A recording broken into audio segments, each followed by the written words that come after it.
Hey guys, I am back again with another lovely recipe. Today we are making milk candy. This is not the regular one, so make sure you watch this video till the end so you don't miss out on anything. Oh, I almost forgot. This is also a business idea. If you are a student, a stay-at-home mom, or someone that just wants to add something interesting to their business, you can do this from the comfort of your home. It is so easy to make and you need just 2 ingredients. Now, let's get started. You will need just 2 ingredients for this recipe: condensed milk and milk powder. That's all. First of all, measure out 3 cups of full cream milk. You can use any milk you like. For this recipe, I am using Loya milk. Into that, I am going to add 1 cup of condensed milk. You can either use store-bought or just make it at home. In the description box, I am going to attach a link to the video on how to make condensed milk from the comfort of your home. Use a spatula to give everything a good mix.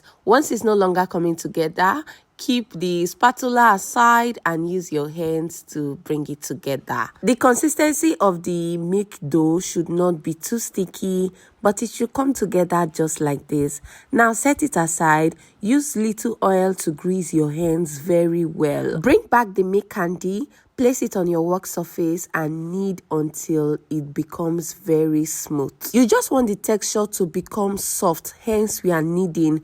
But if your dough comes together perfectly, no worries, you can skip this step. If it's sticking too much, add some milk powder and continue rolling your dough. Don't be bothered about the list of ingredients and their measurements. I am going to type everything for you in the description box so you don't have to worry. Now, if you have watched up to this point, tell me thank you in the comment section. Right now, I divided the dough into 3 equal parts. From the first clip, you should know we are making 3 different colors. One in cream color, the other in red, and the last one green color. You can use any color you like. Just make it fun and attractive for customers to buy or for your kids to enjoy. Hope you are following. If you are not following, you're on your own. And if you have any questions, just leave them in the comment section. I will give you a reply. Now, our 3 dough balls are ready. It's time to add the color. As I said earlier, we are using green and red. For the red, what I am trying to achieve is pink, not something very red. So you are going to see the twist I'm going to add to this. For the green, no twist at all. Just add your green food color on the dough, and that's pretty much it. Now for the pink, that's the red. I'm just going to take the red food color, not too much, just a little. You can see the quantity I added. Very small. At this point, you're going to set the rest aside. Let's do this one at a time. We should go with green, right? Or what do you think? Green is such a beautiful color. Let's do something fun. Tell me your favorite color in the comment section, and I might just recreate this recipe for you using your favorite color. Back to business. We are going to knead the dough until the color is coloring, like the color is in the dough. No side is white and the other side is green. Make sure everything is well combined. We are done with the green. Now it's time for the pink. We are trying to achieve pink, so I added a little bit of milk so that the red color is not overpowering, and this is the color we got. If you don't have milk, you can as well use your condensed milk. Just a teaspoon is fine. It should work. Now these are the 3 beautiful colors we got. Tell me this is not looking nice. Now we have 3 dough balls. I am going to roll each of them into a long log shape. You're going to see what I'm going to do, so pay attention at this point. This is log 1. That's for the cream color, log 1. I'm going to roll out the green also into a log shape, and we are going to have log 2, or we should call it log green. Yep. Now, do the same thing for the pink color, and it's time to proceed to the next step. If you have watched up to this point, I want to say a very big thank you.